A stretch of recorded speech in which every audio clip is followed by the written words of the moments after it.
اکثریت ہوگی تو آئینی ترمیم کا بل لائیں گے، نمبر پورے نہ ہوئے تو آئینی ترمیم نہیں ہو سکتی۔ نائب وزیر اعظم اسحاق ڈار کا سینٹ میں اظہار خیال، کہا چیئرمین سینٹ مجھ سے کیوں پوچھ رہے ہیں کہ نمبر پورے ہیں یا نہیں؟ چیئرمین سینٹ یہ آپ کا کام نہیں، قانون سازی حکومت کا کام ہے۔ شبلی فراز نے کہا ان سے بندے پورے نہیں ہو رہے، یہ بندے توڑ کر نکاح بل جبر کرانا چاہتے ہیں۔ حکومت کی کوشش ہے بل پڑھے بغیر ہی پاس کیے جائیں۔ انہوں نے بل کا مسودہ اتحادیوں کے ساتھ بھی شیئر نہیں کیا۔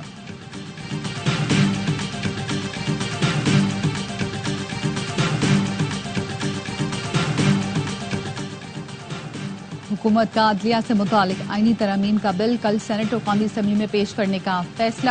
وزیر اعظم شہباز شریف آج عشائیے میں اتحادیوں کو اعتماد ملیں گے۔ ارکان قومی اسمبلی اور سینیٹرز کو شرکت کی دعوت۔ حکومت کا تمام ترامیم براہ راست منظور کرانے کی حکمت عملی پر غور۔ حکومتی سینیٹرز اور ارکان قومی اسمبلی کو پیر تک اسلام آباد میں رہنے کی ہدایت۔ بیرون ملک جانے والوں کو بھی واپس بلا لیا گیا۔ رکن قومی اسمبلی حمزہ شہباز فرانس عبدالغفور حیدری آج چین سے وطن واپس پہنچیں گے۔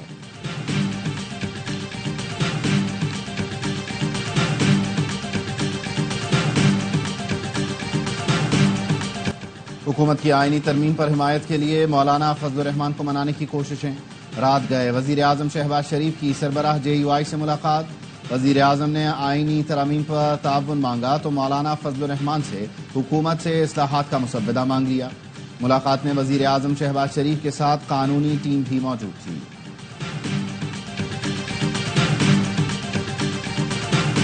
ہو رہا ہے یہ کوئی اسپیسیفک نہیں ہے، یہ ایک ایسا بل ہے جس میں ایک ریفارمز کی بات ہے، اور جو اسپیکولیشن یہ ہے کہ ہماری نمبر جو ہیں پورے ہیں یا نہیں ہیں، پورے ہوں گے تو بل پاس کریں گے۔ کوئی مخصوص بل پاس نہیں ہو رہا، بل میں اصلاحات کی بات کی گئی ہے، ہمارے نمبرز پورے ہوں گے تو ہی بل پاس کریں گے۔ چیئرمین سینٹ یوسف رضا گیلانی کہتے ہیں ہمیں ملک کا سوچنا ہے، اپنی ذات کا نہیں۔ ہم خود پر مقدمے بنانے والوں کو آج ووٹ دینے جا رہے ہیں۔ خارجی امور کا تعلق وفاق سے ہے۔ علی امین گنڈاپور کے بیان کو کوئی سنجیدہ نہیں لے گا، گورنر راج کے حق میں نہیں، فیصلے وقت کے تقاضوں کے مطابق ہوں گے۔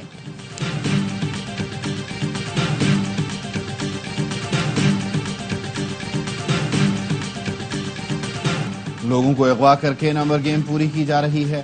عدلیہ کو فتح کرنے کے لیے آئینی ترمیم لائی جا رہی ہے۔ حکومت تو نظر ثانی نہیں کرے گی، امید ہے عدلیہ اس پر ضرور سوچے گی۔ سابق وفاقی وزیر فواد چودھری کہتے ہیں خیبر پختونخوا میں گورنر راج لگا تو معاملات ہاتھ سے نکل جائیں گے، حکومت مہربانی کرے درجہ حرارت کو نیچے لائے۔ علی امین حکومت سے ہی کہہ رہے ہیں کہ دہشت گردی سے نمٹنے کے لیے کوئی حل بتائیں، وہاں روزانہ لوگ شہید ہو رہے ہیں۔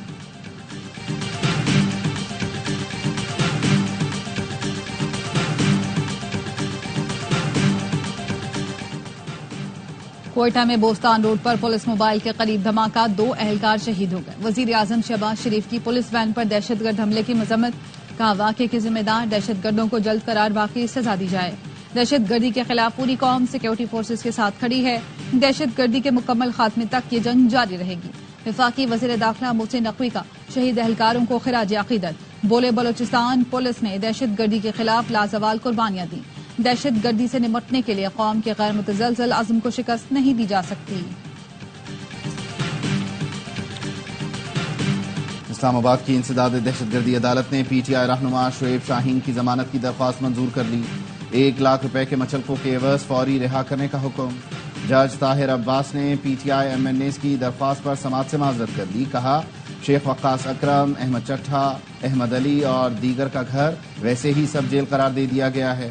ان کی درخواست پر پیر کو جج ابوالحسن ذوالقرنین سماعت کریں گے۔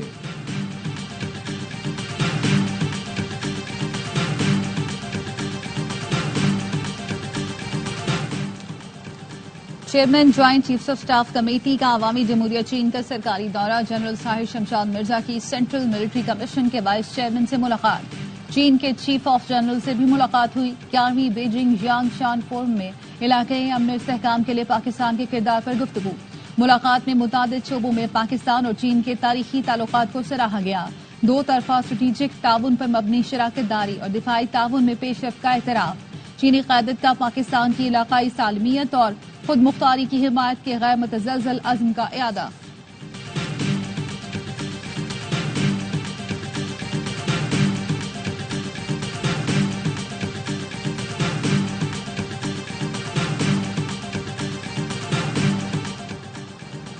گورنر ہاؤس سندھ میں جشن عید میلاد النبی صلی اللہ علیہ وآلہ وسلم کی تیاریاں 12 ربیع الاول کی مناسبت سے چراغاں ملک بھر کے نعت خواں بارگاہ رسالت میں گلہائے عقیدت پیش کریں گے۔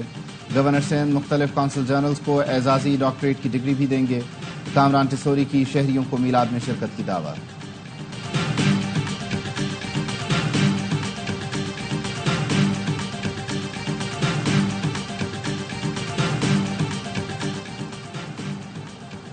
جیکب آبادی عدالت نے پولیو ورکر کے غیر مبینہ زیادتی کیس کے ملزم احمد جکھرانی کو 7 روزہ ریمانڈ پر پولیس کے حوالے کر دیا۔ عدالت کا پولیس کو ملزم کا ڈی این اے ٹیسٹ کرانے کا حکم۔ خاتون پولیو ورکر نے عدالت میں بیان دیا تھا کہ مجھ سے زیادتی ہوئی، لیکن پولیس نے بیان تبدیل کروایا۔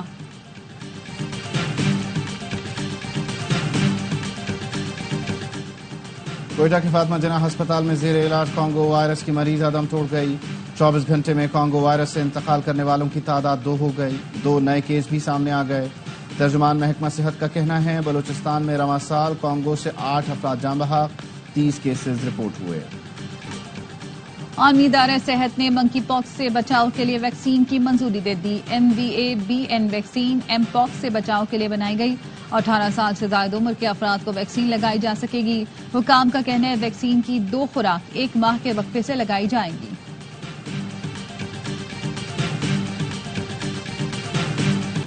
بجلی سے چلنے والی گاڑیوں کے فروغ کے لیے حکومت ترجیحی اقدامات کر رہی ہے۔ الیکٹرک وہیکل سے ایندھن کی بچت اور ماحول میں بہتری پیدا ہوگی۔ وزیر اعظم شہباز شریف کی ای وہیکل پالیسی جلد مکمل کرنے کی ہدایت۔ کہا صوبوں، وفاقی اکائیوں اور اسٹیک ہولڈر سے مشاورت کی جائے۔ لیپ ٹاپ اسکیم کی طرز پر اچھی کارکردگی والے طلباء میں ای موٹر بائکس تقسیم کریں گے۔ قومی خزانے کی بچت کے لیے تمام وفاقی سرکاری ادارے الیکٹرک بائکس خریدیں۔ CDA کو بجلی پر چلنے والی پبلک ٹرانسپورٹ پر پلان ترتیب دینے کی ہدایت۔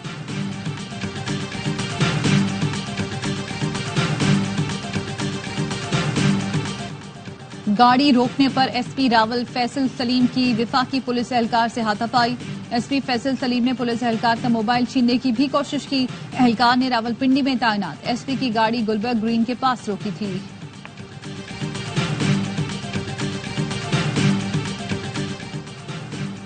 ہرنائی میں کوئلے کی کان میں زہریلی گیس بھرنے سے 5 مزدور جاں بحق، لاشیں نکال لی گئیں۔ لیویز کنٹرول روم کے مطابق ریسکیو آپریشن میں 1 کارکن کو زندہ نکالا گیا۔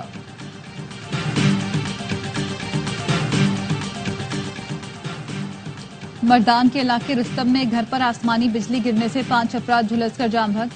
4 سدہ کے علاقے ترنگزئی میں گھر کی چھت کو نہدم، ملبے تلے دب کر 5 افراد جان سے گئے۔ جوب کے علاقے دانسر میں زائرین کی بس کھائی میں گر گئی، 5 افراد جاں بحق، 23 زخمی۔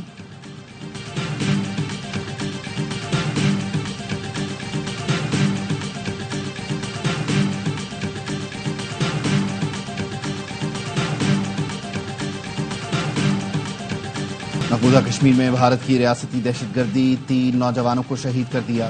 کشمیری میڈیا کے مطابق قابض بھارتی فورسز نے ضلع بارامولہ میں نام نہاد آپریشن کی آڑ میں نوجوانوں کو نشانہ بنایا۔ گھر گھر تلاشی کے دوران متعدد نوجوانوں کو گرفتار بھی کیا گیا۔ گزشتہ روز اننت ناگ کے علاقے میں نامعلوم افراد کے حملے میں 2 بھارتی فوجی مارے گئے تھے۔ اسرائیلی فورسز کے مغربی کنارے اور غزہ پر وحشیانہ حملے جاری۔ صہیونی فوج کے التفاح میں رہائشی عمارت پر بمباری سے 4 بچوں اور 3 خواتین سمیت 11 افراد شہید، متعدد زخمی ہو گئے۔ بیت الحنون میں 2 فلسطینی لقمہ اجل بنے۔ غزہ کے شمال مغربی علاقے میں اسکول کے قریب فضائی حملے میں 5 فلسطینی شہید، کئی زخمی ہو گئے۔ فلسطینی شہداء کی مجموعی تعداد 41,182 ہو چکی، 95,300 کے قریب زخمی ہیں۔ برطانوی وزیر اعظم کائر سٹارمر کی وائٹ ہاؤس میں امریکی صدر بائیڈن سے ملاقات۔ دونوں نے جنگ بندی معاہدے، غزہ میں امداد کی فراہمی اور غیرممالیوں کی رہائی پر تبادلہ خیال کیا۔ ایشین ہاکی چیمپئنز ٹرافی میں پاکستان کو پہلی ناکامی۔ روایتی حریف بھارت نے آصاف شکن مقابلے کے بعد 2-1 سے میچ جیت لیا۔ احمد ندیم نے پہلے کوارٹر میں گول کر کے قومی ٹیم کو برتری دلائی۔ بھارتی کپتان ہرمن پریت نے 2 گول سکور کر کے مقابلہ فیصلہ کن بنا دیا۔ تیسرے اور چوتھے کوارٹر میں کوئی بھی ٹیم گیند جال میں نہ پہنچا سکی۔ دونوں ٹیمیں پہلے ہی سیمی فائنل کے لیے کوالیفائی کر چکی ہیں۔ پاکستان کا اگلا مقابلہ چین سے ہوگا۔ چیمپئنز ون ڈے کپ میں پینتھرز کے عثمان خان نے سنچری داغ دی، حیدر علی کی 50، کپتان شاداب خان کا بیٹ چل گیا۔